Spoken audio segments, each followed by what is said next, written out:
Welcome to the second part of the cold storage lesson.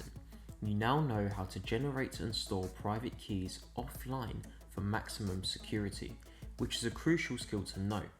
Many put their full trust into exchanges, believing that is all that is needed to stay safe. So you've already put yourself in a secure position by understanding this.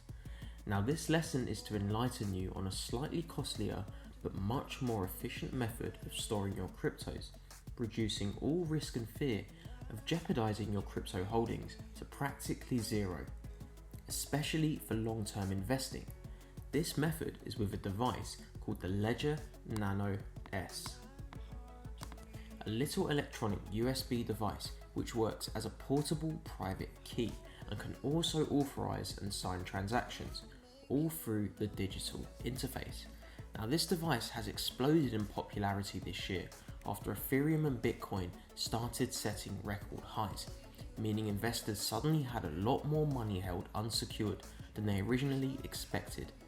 This device also comes with a price tag of 69.60 euros as it is based in France, which works out to approximately £62.82.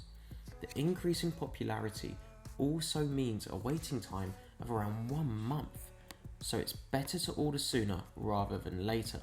It may seem fairly high price for a USB device, but when you consider the thought of your investments potentially flying into 5, 6 or even 7 figures, you will feel much safer knowing it's secured by the Nano than by an unregulated exchange with no insurance policies.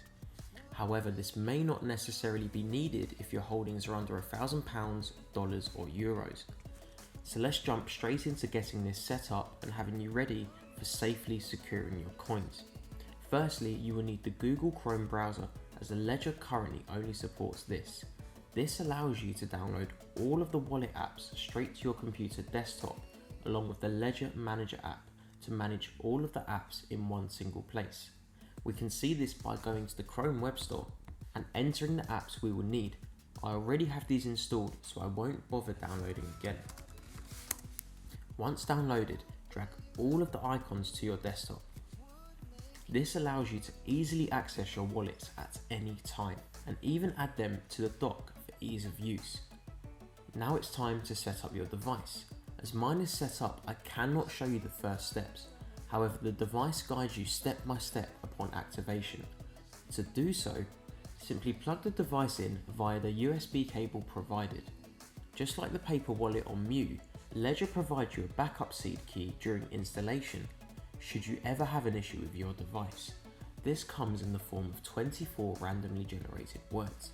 You will also be asked to set a numerical PIN code for every time you turn on the device. A sheet is provided for you to write all of these down in the correct order, and I repeat, the correct order is essential. Just like Mew, don't be afraid to back this up in other places also. This means should the device ever fail, you can buy a new one and reactivate it with your 24-word backup. The device does this by randomly asking you what number is relevant to the specific word you wrote. That's all it takes to set up. So once we've completed that, we can use the Ledger Manager app we downloaded previously to download the apps we need onto the Ledger device. As you can see here, I have Bitcoin, Ethereum, Litecoin and Ripple already set up, but I will show you how simple it is to log into your wallet app and also download another app onto the device should you need to. So first of all, we start off by plugging the device in. We will then be presented with the option of entering the password that we generated in the beginning. Mine is a simple 4-digit password, so I'll press accept. From here, I'll launch the Ledger Manager app, either from Google Chrome or from the taskbar in my dock.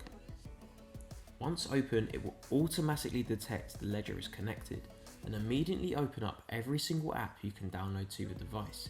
It currently shows the version updates and the firmwares and all the applications available. I'll be showing you in the next lesson how to actually update the firmware on this device. For this example, we're going to download Arc. So I'll simply select Arc and the download button here. It then appears on the Ledger as Allow Ledger Manager.